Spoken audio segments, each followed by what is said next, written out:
Satu keluarga duafa beserta anak yatim menempati hunian rumah tidak layak huni yang terbuat dari plastik dan tepas di pedalaman Semirah, Kabupaten Aceh Utara. Abdurrahman, sang kepala keluarga, hanya seorang buruh lepas yang tak berpenghasilan tetap.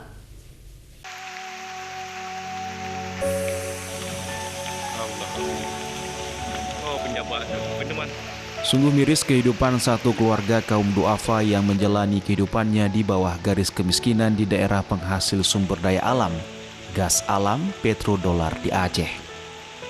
Abdurrahman berumur 60 tahun, warga desa pedalaman Semirah, Kabupaten Aceh Utara, beserta anak-anaknya yang piatu setelah ditinggal istrinya meninggal dunia, bertahan hidup dalam rumah tidak layak huni. Sejak 10 tahun terakhir menempati rumah tidak layak huni terbuat dari plastik dan tepas. Ketika musim penghujan dan angin kencang hanya pasrah. Air hujan menggenangi tempat tidur dan lemari pakaian karena bocor. Abdurrahman mengaku hanya pasrah menjalani hidup bersama 4 anaknya. 2 diantaranya telah diambil sanak keluarga, jalani hidup lebih layak. 2 lagi bertahan hidup di bawah rumah plastik bersamanya.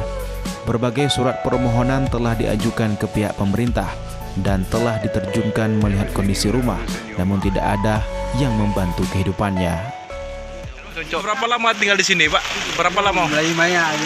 Di rumah kayak gini? Rumahnya udah lama, 10 tahun gitu. Tinggal kayak gini rumahnya?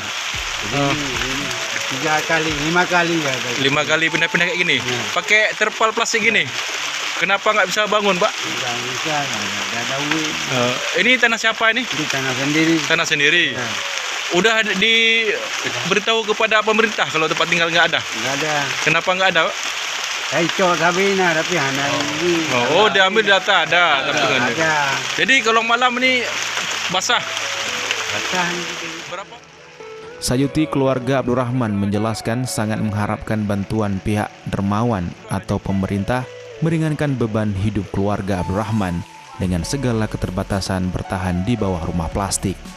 Ini, Pak. Bapak ini? Kami aku cari lowongan ada, Pak. Belum dapat rezeki. Baru ya? Kali ini lah harapan kita maunya kan dibangun, Pak. Mudah-mudahan kalau ada rezeki, ya kan? Iya, oke. Selama ditinggal istri tercinta yang telah meninggal dunia, Abdurrahman yang tegar ini mengurus berbagai kebutuhan anak-anaknya sendiri, mempersiapkan pakaian, mengurus rumah hingga memasak di dapur. Kondisi rumah beralaskan lantai tanah, ruangan yang sempit membuat aktivitasnya harus berhati-hati di usia yang sudah senja ini. Dari Kabupaten Aceh Utara, Muhammad Jafar Yusuf, iNews melaporkan.